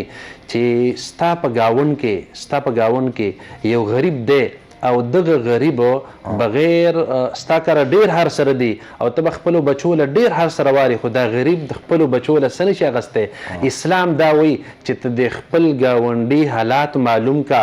او د فطرانه چې دا واجب دی. زکات دا فرض دی، دا خو به تو ورکه خامخه، خو مسلمانی دا چې ته دین هټ کړ، ته دین علاوه ته په خپل چار چاپیل کې یو غریب هغه ته دغه حالات معلوم کی او دغه سره ته مرسته وکي. زمونږ ځکه چې یو وراره مې میسج وکړو وی زمونږ په گاون کې دې طرف ته یو زنانه ده کونډه ده او د هغې 4 بچي دي او زه پې خبر شوم چې د هغې کره د روجمات څه نه و. په فیسبوک کې دا دغه ورکړو، زه ډېر زیات خفه شوم که نه چې لکه دا کونډه ده ته دې خاوند نشته او 4 بچي ورته ناست دي، د روجمات ټایم دی، نو داسې په هر ځای کې دي خو څوک یې وایي او څوک چا خلکو ځان خاموشه کړی. تاسو ته د مارکیټونو خبره وکړه، دا تاسو ډېر مهم خبره وکړه. نو مسلماني دا هم ده چې لکه یو څیز دی هغه په غیر رمضان کې ته په 20 روپۍ باندې ورکوې، ظاهره خبره ده په دې 20 روپو کې به ته ګټې، نو کم از کم ته دا خپل ذهن کې راوله چې دا هم زما یو عبادت دی او زما په وجه باندې به غریب مال راشي او هغه به زما له سودا کوي، نو دا ته په 18 روپۍ باندې دغه وکړه. ما ته د پاکستان د سودا او د خریدارۍ هیڅ معلومات نشته، د ډیر وخت نه دلته اوسېږو، د واړه دلته پیدا دي. دلته نور کله زه به د رمضان کې جو هر اوس چې پیملي د سړی سړی کړي چې مارکیټ ته به خامخا په 2 ورځ ځي، زه بله شپه تلی یم په 11 روپۍ باندې په 11 درهم باندې غوښه وه، د پاکستاني غوښه وه، مارکیټ والا آپر لګولم، هغه په غیر رمضان کې هغه په 38 درهم 38 باندې جی بالکل، او اوس ما په خپل باندې په 11 درهم، یعنی فرق څومره شو جی؟ یقین وکړه بل د پاکستاني غوښه وه، د پاکستاني هغه په 20 درهم وه، هغه د 20 هغه په 40 او دا ټول دکانونه د هندوانو دي. د مزې خبره دا ده دا ټول مارکیټونه تقریبا په دې کې د پاکستانیانو زموږ په ځای کې خو داسې یو مارکیټ نشته چې هغه د پاکستاني، خو تقریبا اکثر مارکیټونه هغه د انډیا والے دي او په انډیانو کې به هغه اکثر به هغه هندواني. که داسې تاسو د روح افزا شربت ته وګورئ، که داسې تاسو تیلو ته وګورئ، که داسې تاسو چرګ ته وګورئ، په چرګ په غیر رمضان کې هغه په مارکیټ کې هغه غټ چرګ هغه په 18 تا ته میلاویږي، بله ورځ په هغې به هغه ماته په 11 درهم میراو شو. یعنی دومره فرق په چې ته په مارکیټ ته لاړ شې په غیر رمضان کې ستا سره 200 درهم وي او ته په 200 درهم کوم سودا کې، نو په دې رمضان کې به 100 روپۍ هغه ستا پوره کېږي. په هر څه کې آفر دی، دا خو د خوراکونو د اغوستو په څیزونو کې فرق دی. لکه څنګه چې تاسو خبره وکړه نوی ګاډی دی شوروم والا هغه په 1 لاک دی، خو د رمضان د برکت د احترام د وجې نه دوی په هغې کې آفر لګولی دی د رمضان مبارک احترام کوي. نو په رمضان کې به دا ګاډی چې د شوروم نوی ګاډی دی نه دا به درته 100,000 ارزاني او د خوراک په څیزونو کې ځکه په دې خلکو باندې الله تبارک وتعالی رحم کړی دی جی، دلته برکت هم دی او دلته خوشحالي هم ده، امن و امان هم دی. زه به ته دې دغه خبره وکړم ته د متحده عرب اماراتو الله تبارک وتعالی دې موږ ملک هم خلکو له توفیق ورکړي. داسې نه چې ټول خلک داسې دي جي، ډېر خلک پکې داسې دی چې هغه ښه خلک دی، هغه ډېرې زیاتې صدقې کوي زموږ په ملک کې او ډېر د خلکو مرستې کوي. خو دلته ته دې ځای بادشاه 2 کاله مخکې محمد بن راشد هغه اعلان وکړو چې زه ته د ټول UAE په دې ځای کې چې هغه مقیم دی او که مواطن دی که هغه اوسېږي زه ته دې مونږ چې ورته وایي سر صدقه 10 میلیونه درهم دا ته دې سر صدقه ورکړه، ځکه چې نبي علیه الصلاة والسلام فرمایي الصدقة رد البلا، صدقه دا بلاګانې رد کوي، دا بلاګانې هغه ټیل وهي. او څه کالې موږ ته په خطبه کې هم دا راغلي وو تقریبا چې 1 ارب یعنی 1 ارب د امارات د طرف نه دا به هغه روجمات ته تقسیمیږي، یوازې په UAE کې نه په پوره دنیا کې. او دا ته دوی اعلان دی چې څوک بغیر د لوږې نه پاتې نشي. یعنې دا خلک دومره په د روژې اهتمام کوي. موږ له پکار دی چې دکاندار وړوکی دکاندار څه دی د وړوکی د کلي دکاندار هغه دې هم دا کوشش وکړي چې په رمضان مبارک کې به زه ګټه لږه کوم چې زما له څوک چرګان خرڅوي، څوک غوښه خرڅوي، نو دا کوشش د هر سړی په خپله باندې وکړي که هغه سبزي خرڅوي چې په رمضان مبارک کې به زه لوکوټي ارزاني راولم، دا مسلماني د خپل زړه ده. نو الله تبارک چې تا په دې نیت باندې چې زه د اسلام دی جي چې زما د وجې نه یو غریب راشي او زما نه سودا هغه وکړي او په ډاډ زړه کولی شي په دې روژه کې به زه نه ګټمه، خو الله تبارک وتعالی خو ورکول والی دی چې که نه الله تبارک وتعالی سره خو ډېرې لویې خزانې دي. دلته په امارات کې څه دي بالکل که نه، خو د تمامې دنیا نعمتونه په هر ټایم کې تا ته هغه میلوېدی شي.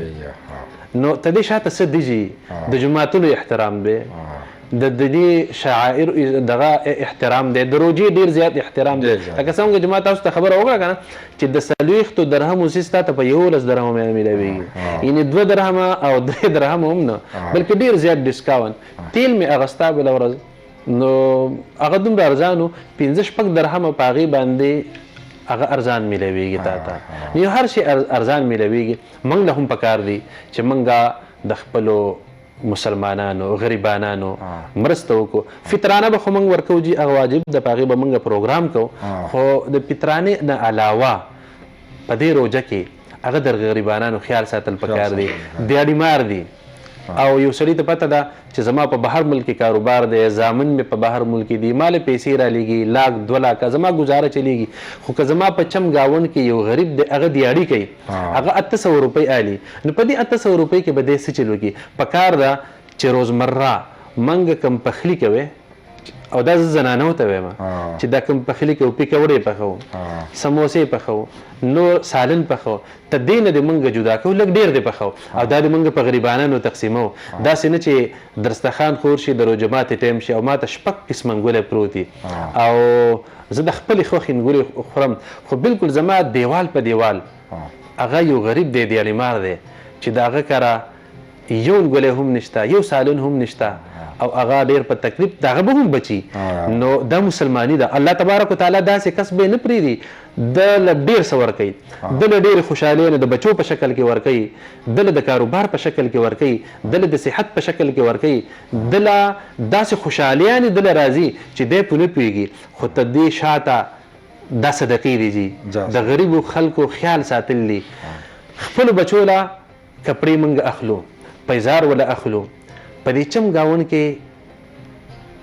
کتل پکار دی چې دا پلانکی سړی 800 روپۍ دیاړي آلي دی پې آیا کولی شي که نه. بالکل په پټه خوله باندې هغه له پې یو 3,000 او 5,000 روپۍ ورکول دي دا وکوي جي دا خامخا وکوي. 5,000 روپۍ ورکا ستا په 5,000 روپۍ هېڅ نه کېږي او د هغه پې ډېر څه کېږي. هغه به خاص کر د زنانو له ورکا او په خپلو خپلوانو کې، په خپلو وروڼو کې، په خپلو تروریانو کې او په خپل چم ګاونډ کې لاول ته دې خلکو دغه پکار دی چې آیا زما په رشته داري کې خو څوک غریب نشته. یعنې نبي صلی الله علیه وسلم څنګه وفرمایل، مولانا صاحب هم وفرمایل چې چا په روژهدار باندې روژه ماته کړه نو هغه ته د روژې د ثواب منګي ثواب میلوېږي. او بیا نبي علیه الصلاة وسلام وفرمایلو هم چې ته دې روژهدار د ثواب نه پکې څه کمی نه راځي، ته د ثواب نه کمی نه راځي، خو ده ته د روژې ثواب هغه مفتو کالذي میلاو شو په چا باندې چې د افطار وکړو. دلته ګورئ موږ وګورو په هر جومات کې خیمه لګېدلې ده او په هر ځای کې خیمې لګېدلې دي. که چا په کور کې خپل خوراک نه خوښ د کور نه دیوځي او خیمې ته د کښېني په هغه خیمه کې دته هر نمونه هر یو څیز میلاویږي. پکار ده چې موږ هم په دې خپلو کلیو کې داسې اهتمام وکړو او داسې کمیټیانې جوړې کړو په روژه کې، داسې کمیټیانو خاص کر دا نوي شبابان چې دی زما دې ته اپیل دی او دا نوي شبابانو دا نوي ځوانان هلکان الحمدلله په دې کې ډېره زیاته جذبه ده په بنسبت د مخکینۍ. دغه ځوانان دې رامخکې شي او دا ځوانان ډېر ښکلي تعلیمونه یې کړي دي او ډېر پوه خلک دی چې زموږ په دې معاشره کې زموږ خاص کر په دې پښتون دغه کې دا شبابان هلکان دي د 25 د 30 د 35 سال د هلکان دا د یو مشوره وکړي د روژې نه مخکې او 10 کسان دې راجمع کړي او حالات دې معلوم کړي چې زموږ په دې کلي کې دا غریبانان دیاړي مار څوک دي، دا یتیمانان پکې څوک دي او دا کونډې پکې څوک دي. ته دې دپاره دې مهم وچلی نو ته دې بهر څوک مرسته وکړي، بهر ملکونو ته دې ټلیفون وکړي چې یاره موږ داسې یو پروګرام جوړ کړی دی چې زموږ نه په دې خپل محله کې غریب پاتې نه شي. زمرد صاحب یقین وکړئ په موږ به د الله رحمتونه راورېږي بیا او په موږ باندې به بیا زلزلې نه راځي موږ ته به الله پاک د رحمت په نظر ګوري که زموږ په چم ګاونډ کې یو غریب یو یتیم بغیر د روټۍ نه اوده شو او بغیر د لباس نه هغه پاتې شو نو په دې ګورئ الله تبارک وتعالی ډېر زیات خوشحالیږي حدیث کې څه راځي که تا کور کې یو ښه څیز راول نو د هغې چلکه هغه پټونه هغه بهر مه غورځوه ولې اسلام څه وایي که تا خپلو بچو له راوړي دي او تا خوراک وکړو او دا چلکه دا پټونه دا تا بهر وغورځول او په دغې باندې د یو غریب سړي نظر ولګي نو هغه ورته به وپسخېږي چې کاش ما هم دا خوړلی وی او کاش ما هم خپلو بچو له راوړي وی نو موږ د موږ په معاشره کې ډېر کمی دی خپلو بچو له به یې ډېر په ښکلي انداز باندې ډېر هر سره کړي خو چې کله د اختر ورځ شي نو دغه یتیمانان او دغه غریبانان دغه لباس یو شانی او زما د بچو دی بل شانی نو پکار ده چې منګه زما د شبابانو ته د اپیل دی چې په دې خبرو باندې ډیر غور وکړو د اسلام دی جی او د الله د رضا ډیر سبب دی الله ډیر زر خوشحالیږي الله په خپل بنده باندې څومره مین دی حدیث پاک کې راځي الله پاک په خپل بنده باندې دومره مین دی لکه یو مور چې په خپل بچی باندې څومره مین وي د هغې اویا دو چنده زیات الله پاک فرمایي زه په خپل بنده باندې مین یم اوس که دې حدیث ته او دې خبرې ته موږ سوچ وکړو چې د یو مور د خپل بچي سره څومره مینه وي او که دا بچی یو غلط کار هم وکړي 3 غلط کارونه وکړي 15 غلط کارونه وکړي او بیا راغاړي وځي مور ما معاف کړه دا به معاف کوي که نه معاف کوي به نو که موږ هغه الله چې موږ سره د خپل مور د مینې نه اویا دو چنده زیاته مینه کوي الله پاک او که موږ الله ته وایو چې الله ما معاف کړه نو الله معاف کوي لا تحقرن من المعروف شیئا رسول الله صلی الله علیه وسلم فرمایي د نیکۍ هیڅ یو کار تاسو کم مه ګڼئ هیڅ د نیکۍ هیڅ یو کار کم مه ګڼئ تا یو 2 پیکوړي یو سالن خپل ګاونډ کې یو کور له دې ولېږل بل کور له دې ولېږل خو د لحاظ دپاره نه چې ستا په خوا کې یو مالدار کور دی هغه تاله رالیږي او تا هغه لیږي نه داسې کورونو تلاش کې خیر دی په یو 3-4 کوڅې دی اخوای خو چې د هغو کره تا ته پته وي چې څه نشته دا وس د هغوی دې شته نو هغوی له دا لیږه هغوی له لیږه د هغې په وجه باندې به الله تبارک وتعالی ستا په کور کې خیرونه او دا د طرف نه به یې درکوي چې ستا به د سر نه ګمان نه او د ټول نه لویه خبره الله به درله خوشحاله شي الله به درته په ښه نظر باندې وګوري او چې الله درته په ښه نظر وکتل الله به در باندې رحمتونه راووري الله به د سره مینه وکړي نو د الله د مینې نه ډېر لوی څه شته هېڅ هم نشته نو پکار ده چې موږ د عباداتو سره سره تر لمونځ او دس تلاوت دا خو به موږ په خپل ځای باندې کوو خو دا هم یو عبادت دی چې د غریب خیال ساتل د یتیم خیال ساتل او په خپل معاشره کې خیال ساتل او په دې کوم چې تاجران دي دکانداران دي په دې خپل خوراک سکاک په دې سیزونو خرڅولو کې موږ لږ تخفیف راولو الله تبارک وتعالی به موږ ډېر زیات موږ نه راضي شي یو کال دی دا کال اخلون بیا به مولانا رحم الله صاحب سره خبرې کوم یو کال دی هلو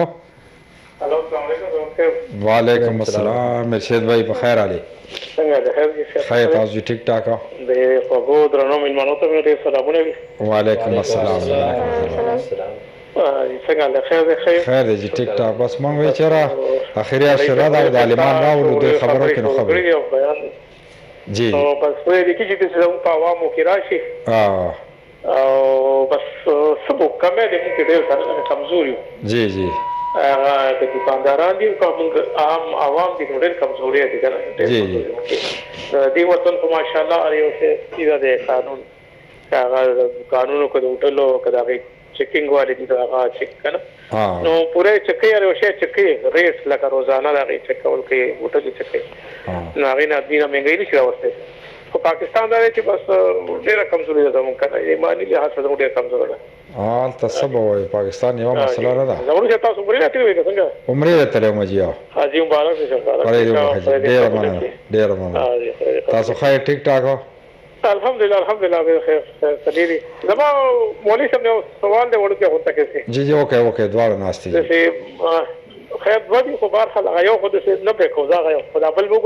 زموږ د مستقیم مونځ کې خاص کر کې په دې کې زموږ کسان څه دي چې دي چې جمع ولاړ وي مونږ راشو که نه لکه سنت پاتې شي 4 رکعاته پهله که نه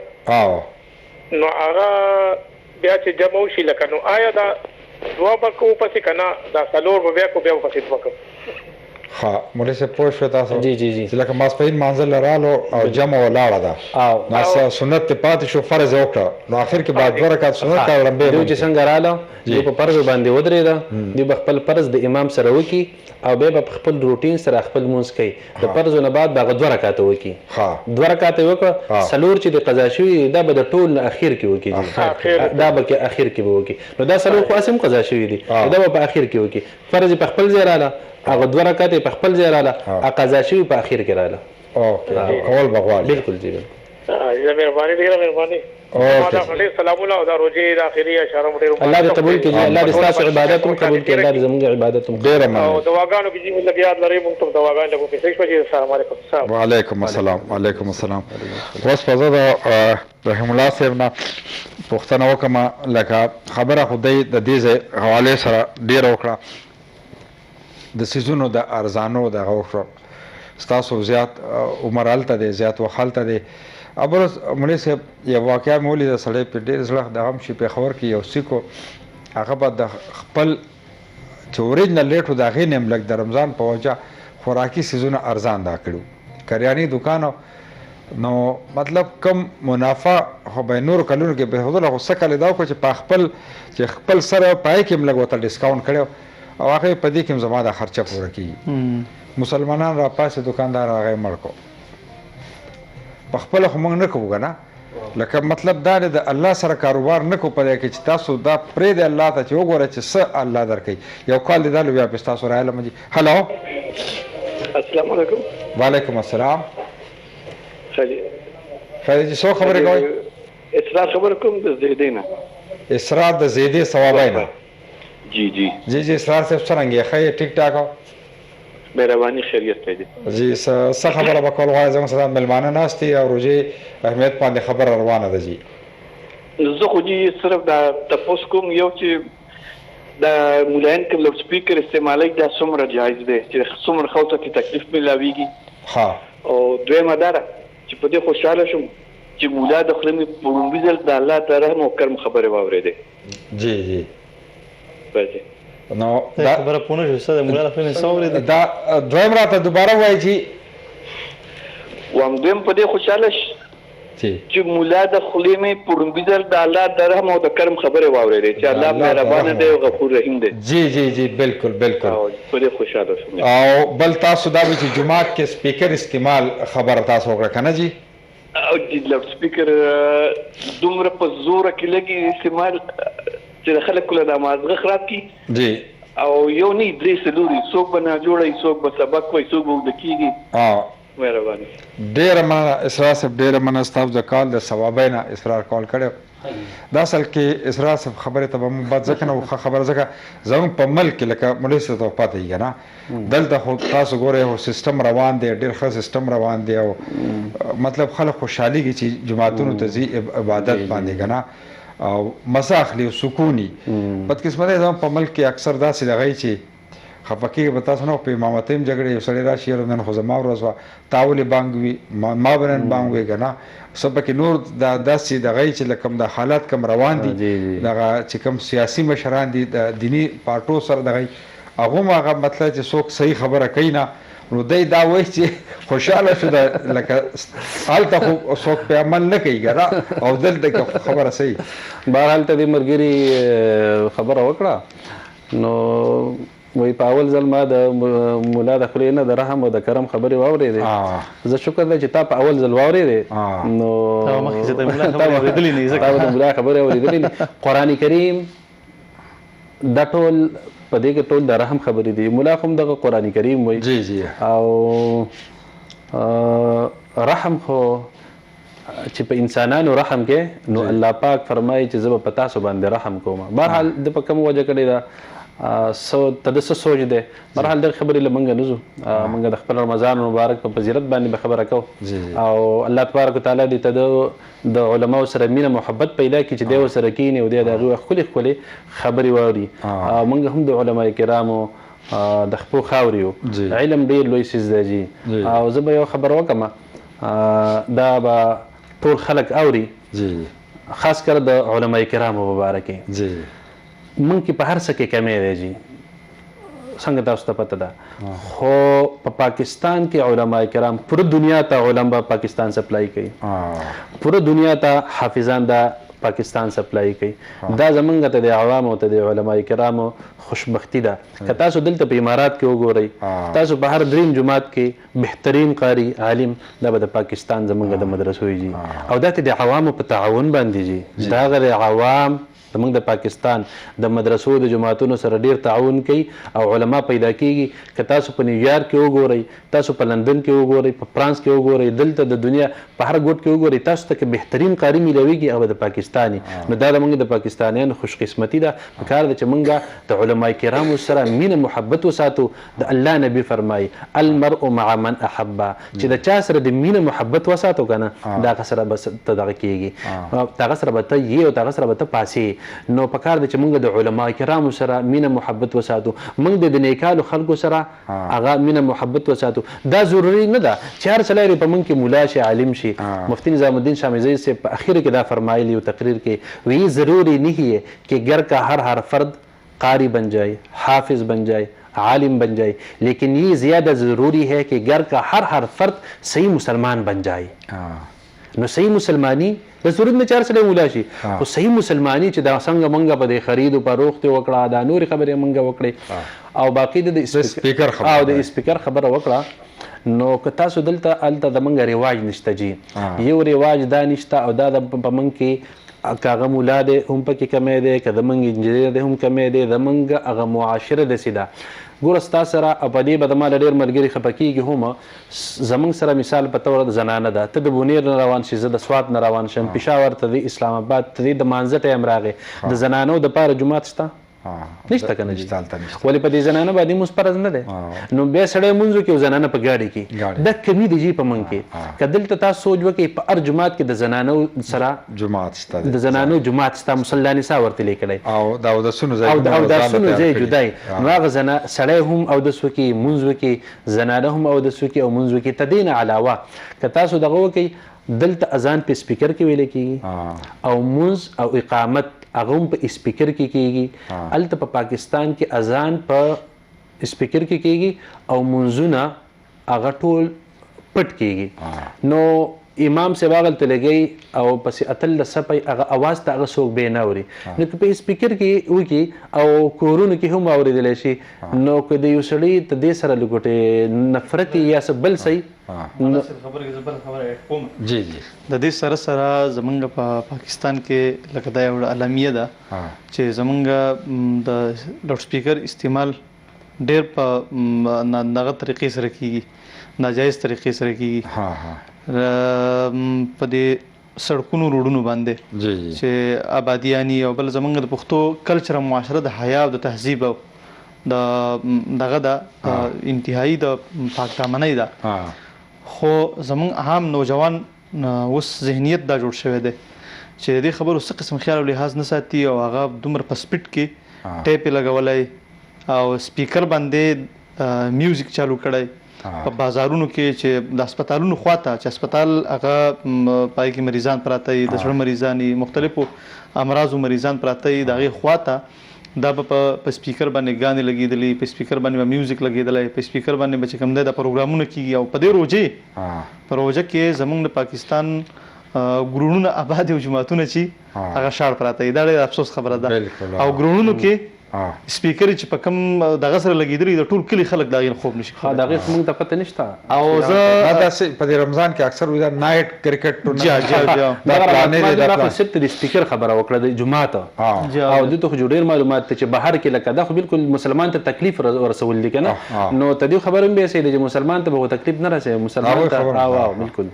بل زه تاسو خبره وکړئ بل عرض مې دا کوو چې لکه د امام د لاوډ سپیکر استعمال اکثره د زموږ په علاقو کې لکه څنګه چې مولانا صاحب خبره وکړه د دې خبرو پوره هلته کې انتظام نشته دی چې د زنانو دپاره دلته کې د جومات سره مستقل جدا جومات دي مستقل جدا جومات با پرده اهتمام شوی او هلته کې زنانو کورونو نشي راتلی نو زیاتتر امامانو ته علماو ته دغه زنانه چې دا پیغامات ولېږي چېرې تاسو په لاوډ سپیکر باندې دا دیني مسله بیانوئ زموږ فایده تی کیږي کورونو ته خیر را رسیږي او بل هلته کې دا یوه خبره ټیک ته چې زموږ خلک په دې شي کې ډېره سستي کوي چې هغه بر وخت د جمعې خطبه یا د جمعې واعظ نصیحت امام په لاوډ سپیکر باندې کوي نو بر وخت د مقتدیان چې د جمعات ته نه راځي چې بالکل یعنی د ودرېدو ټیم شي ځان راورسي یو ته په سپیکر باندې لګیا او چې دا ډېره ښه خبره وکړه ډېر دا اصل کې بعض د دوی د اسرار صاحب خبره داسې ده چې لکه عالمان زموږ ملک کې ډېر ښه عالمان او ټول ښه دي مطلب زموږ رهنمایي کوي خو بعض پکې داسې راشي چې هغې نه لکه بیا خلک له ماته بلو اسلام آباد تللی نو زما یو ملګری د هغه ماښام روټۍ مو سره خوړله نو ما ته ویل یاره زموږ د سوات یو کس دی او دوبۍ کې دی او کاروبار کوي دغه وي د بچي دلته کې دغه و سوري د هغه خپل دغه د نکاح و په اسلام آباد کې نکاح و نو هغې له اسلام آباد کې یو عالم یې راوستو نکاح دپاره او هغه سره 1000 روپۍ دا کړی چې هغه عالم چې ما ته 1000 روپۍ راکړي چې وکړې زه به درکوم دا خبره ده په نکاح کې چې بیا کله دا کار نو هغه سړي په هغې ښځه پسې یوه بنګله په اسلام آباد کې ولیکله او پته نه چې څومره تولې سونا او ډیلي هغې سوري د میاشتې هغې ته 6000 درهم خرچه مقرر کړله د میاشتې او پته نه درهمه د میاشتې خرچه اسلام آباد کې ورته یو بنګله ولیکله دلته یې پسې دوبۍ کې فلیټ ولیکل نور څیزونه دا ټول چې هغه مولانا صاحب ولیکل نو چې نکاح یې وتړه نو هغه وایي چې ما له به اوس ته 1 لک راکوئ ما ستا سره 10,000 کړې خو زه 10,000 ډاله وکړه نو اوس بعض د ده دا خبره لکه اوس هغه دا ولیدل چې یاره دی خو دومره دغه پای پسې دا کوي که نه جهیز نو زه به خپل فیس نو بعض داسې خلک چې هغې نه دی لکه حالانکه ډېر ښکلي عالمان زموږ په ملک کې داسې خبره لکه دی وي او ما کتلي هم دي دلته کې دغه د انټرنیشنل هولي قرآن ایوارډ نو پای کې د پاکستان دغه یو د سوات یو ماشوم په سعودي عربیا کې چې هغه په قرات په تلاوت کې د ټول نه اول راغلی زموږ په یو ای کې په 2009 کې دلته زموږ د قرآن کوم مسابقه وه نو ته دې والده صاحبه پکې هغه 3 نمبر راغلی وه او موږ ته ماهر معقلي امام کعبه ایوارډ را کړی و به په د انټرنیشنل هولي قرآن ایوارډ کې خو نه په دې مامزار کې نه زموږ د رسل خیمې چې کوم عالمي مقابله وه نو په هغې کې نو دلته زموږ د پاکستان هم ډېر لوی نه ډېر ښه راغلي دي د بریک وخت یې مړی صاحب زه به بریک لاړ شم والو یو ځل بیا هرکلی ویمه پروګرام تاسو ګورئ مرحبا رمضان د خیبر میډل ایسټ ټلویزیون دوبۍ سټوډیو نه لایف پروګرام روان دی او ملمانه زموږ سره ناست دي مولانا رحیم الله صاحب ناست دی مولانا عمر قیوم سواتی صاحب ناست دی او احمد عمر ماشوم زموږ سره ناست دی او محمد سعد عمر هغه هم زموږ سره ناست دي پروګرام تاسو ګورئ پروګرام په مزه ختمېدو طرف ته روان دی خو مولانا رحیم الله صاحب تاسو راغلی دلته د دې ځای حالات تاسو کو د دې ځای د روژې د اهتمام تاسو وکړو څنګه چې عمر قیوم صاحب خبرو کړله د جوماتونو نه بهر چې خیمې لګېدلي نو ما په خپله لیدلي چې د عربیان راشي نور خلک نو پیک اپ د سامان کوز کی خپل نوم نه اخلي تفوز تاسو څوک هغه نه سامان کوز کی وځي چا جوسونه چا بریاني چا اوبه چا لسی چا جوسز کنه او بیا ځي په مخه ځي ډېر ښه دغه لکه زموږ د ملک پروګرام ختمېږي د ملک حوالې سره خبر وکړئ چې زموږ حالات په څه ده کې زموږ کمزورۍ څه دي چې لږ تاسو بحیثیت د یو عالم خبر رڼا بسم الله الرحمن الرحیم دا څنګه چې ابتدا کې دا ویلی شو چې رمضان مبارک مختلف نومونه دي جی رمضان مبارک یو نوم د صبر دی صحیح ده جی نو د صبر د تحمل د برداشت دا په موږ کې ډېره لویه کمزوري ده په موږ کې دا ډېره لویه کمزوري ده چې بخل او شومتوب سخاوت صفت په موږ کې نشته او سخاوت داسې صفت دی چې څومره انسان د سخاوت مظاهره کوي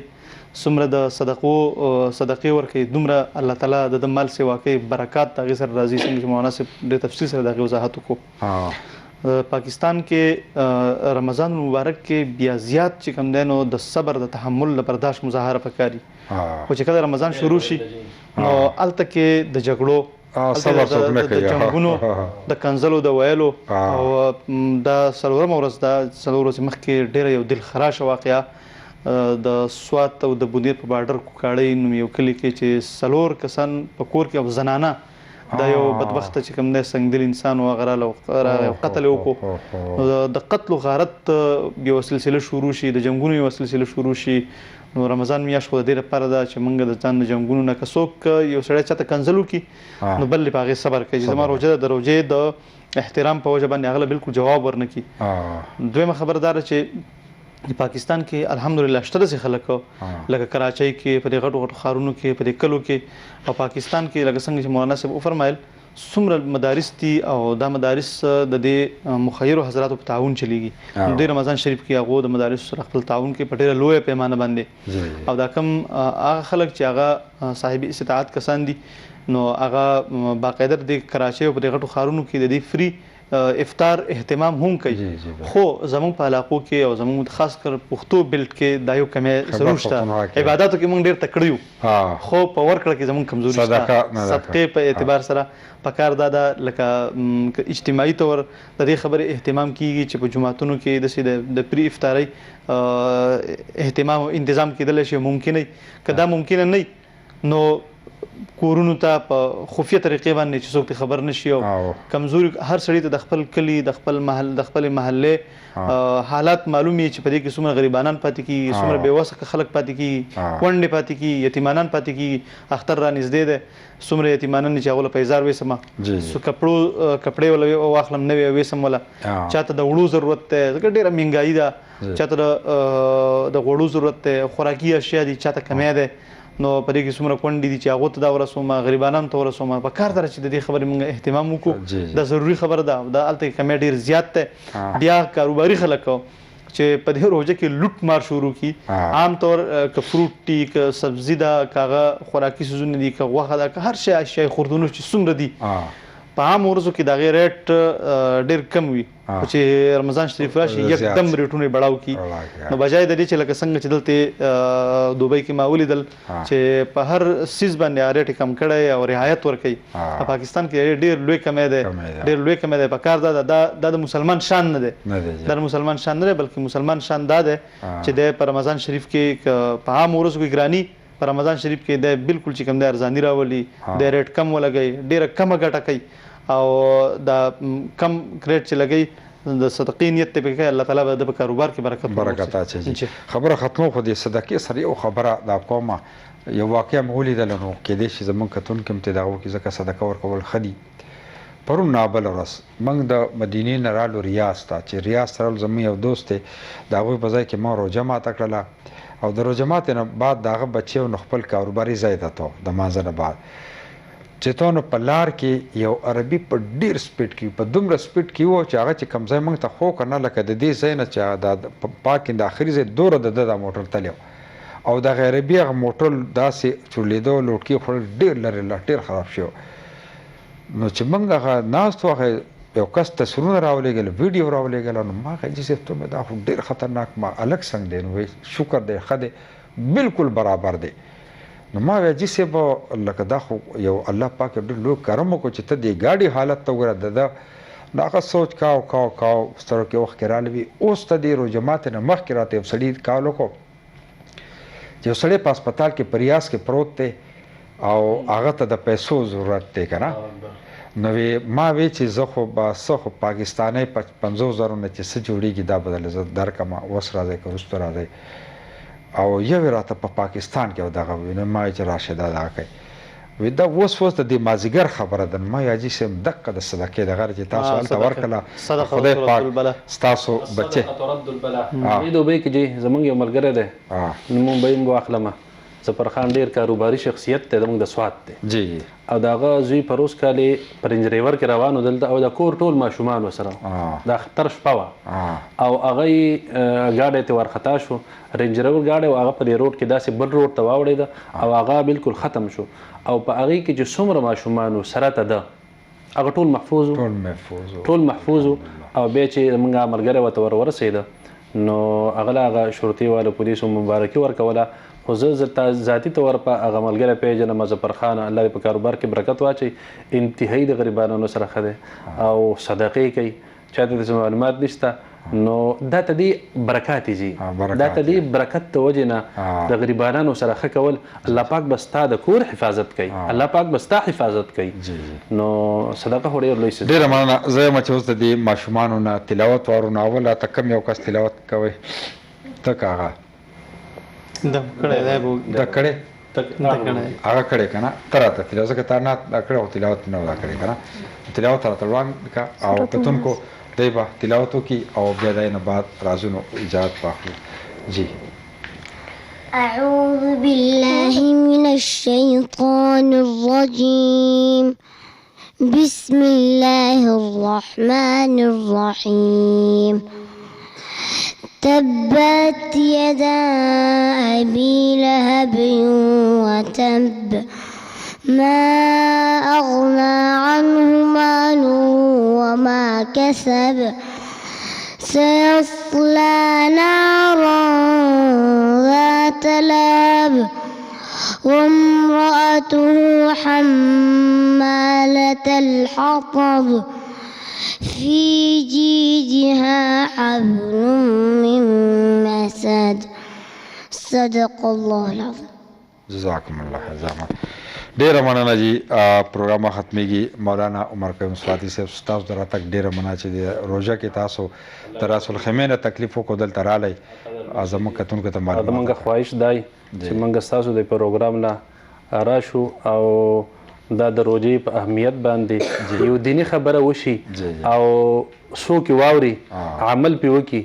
نو دا زموږ دپاره ډېره لویه خبره ده. الله دې زموږ ټول عبادات او ستاسو دا سعی ستاسو هم ډېرې مهرباني دي چې موږ ته کال په کال تاسو ټلیفون کوئ او موږ راغواړئ. الله دې خوشحاله کړي. ډېره مولانا رحیم الله صاحب ستاسو هم د راتګ ډېره مننه. تاسو رالی او ډېره ښایسته خبرې زموږ کتونکو الله مو قدرمن کړه. ډېره مننه ستاسو چینل ستاسو ټول ټیم ډېر شکریه ادا کوم. الله ستاسو ځای خیر درکړي. تاسو د